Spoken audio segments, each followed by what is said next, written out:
Tinatanggap daw ba yung mga single mothers dito sa India? Sa video na ito ay sasagutin natin yan. Sobrang init nga ng panahon ngayon dito, kaya naman ay naisipan namin na bumili nga nitong sherbet. Ito kasi yung paborito kong kinakain talaga, lalo na kapag merong handaan. Hindi ka kasi agad talaga mananawa kahit ilang baso pa nga ang kainin mo. Nang pinatikim ko nga kay Milan ito ay nasarapan talaga siya, kaya naman ay bumili kami ng ganito sa bahay.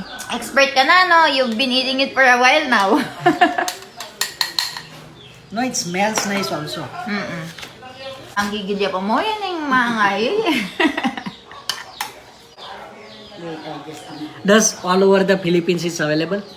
I don't know if most of the places I think it's available. Pagkatapos nga namin magmerienda, ay pumasok nga kami ulit dito sa loob at tinanong ko nga si Milan kung accepted na ba ang mga single mother sa India. At ito nga yung naging kasagutan niya. Hi guys! Ay, may pasulpot-sulpot sa vlog. We are just resting all the time. Dito sa bed. Because we have problem, right? So we cannot make good. We cannot make good content going out. That's why naiinip si But Kuya still, Milan. we are going to SM today. So, ayun. I have a question because I received so many private messages about these things. And I wanted to help those other people there. Yes. Our ates Yes. and kuya with this problem. Ates, Mostly. So, meron kasing natatanong guys regarding sa mga single mothers if tinatanggap ba sila usually ng mga mother-in-laws. Like, is it for you, for your own opinion, ha? This is just our opinion, guys. Yes. So, we are answering base lang sa mga paniniwala ng asawa ko and family ng asawa ko. So, do you think Indians, especially Indian boys, are accepting single mother? Yung meron ng mga babies, like one baby from other people. I don't think so. They will accept as long as it's foreigner. I think if it's Indian and boy is also married before and it's divorced now, or he also have child, and then his age is already very old, or like 30 plus, I think they will accept it. But there is more chance that they are mostly arranged marriage. So the girl is from India, so they come to some decision like who will handle which child, like they make some deals. So what if it's a In arranged foreigner? marriage. Like for me. But in foreigner, What if I have a baby already here in Philippines and I'm not just telling you. And then but I don't have a baby. I know. I don't have a baby here in Philippines, guys. I know Oh, you you from know, you other are people 18 are already. saying, guys, meron na daw akong anak dito sa Philippines. Maybe they're thinking Jinjin is my baby.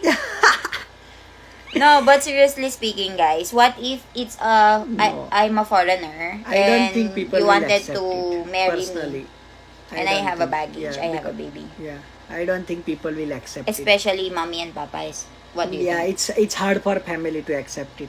It's if it's like guy is already old and then he cannot find another girl, then probably they will. Depends on situation, sir.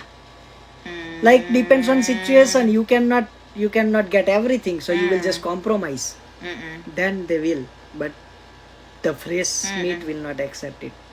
It's just our opinion, guys. But actually, there's actually Indian guys that that got married with girls. Ladies? Yes.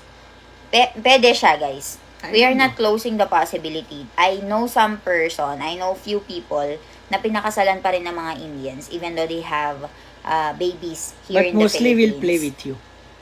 There is no possibility that they will. That's marry your you. opinion, but there are serious It's serious better to people be also. safe. Don't be get played by boys. So ayun, that's the opinion of Indian guy, guys. It's really a very hard topic to discuss still. Bringing a foreigner girl with child. baby already. But it's possible kasi there's Possible if the situation there's is already same. cases, guys, na tinanggap ng mga Indian in-laws nila even though they have a baby sa unang asawa nila. So I hope we answered your Depends on question. situation. And fighting lang. Say fighting lang.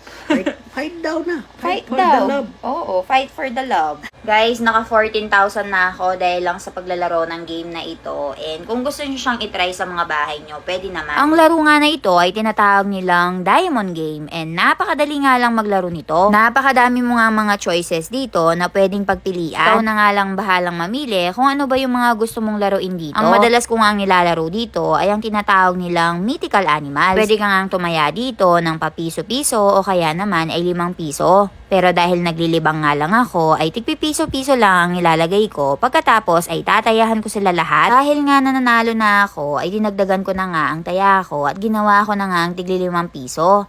At dahil nga tinayahan ko lahat at tumama nga ako at mas malaki yung mga baraha ko, ay nakita ko nga siya at kumita ako ng 150 pesos. Ang isa pa nga ang nilalaro ko dito ay ang very famous na color game. Dito nga lang ay makakapaglaro ka na at hindi mo na nga kailangan pumunta pa sa peryahan. Minsan nga ay panalo, minsan din ay talo. Kaya kung gusto nyo maglaro nito ay pwede nyo nang i-download yung nasa link sa baba.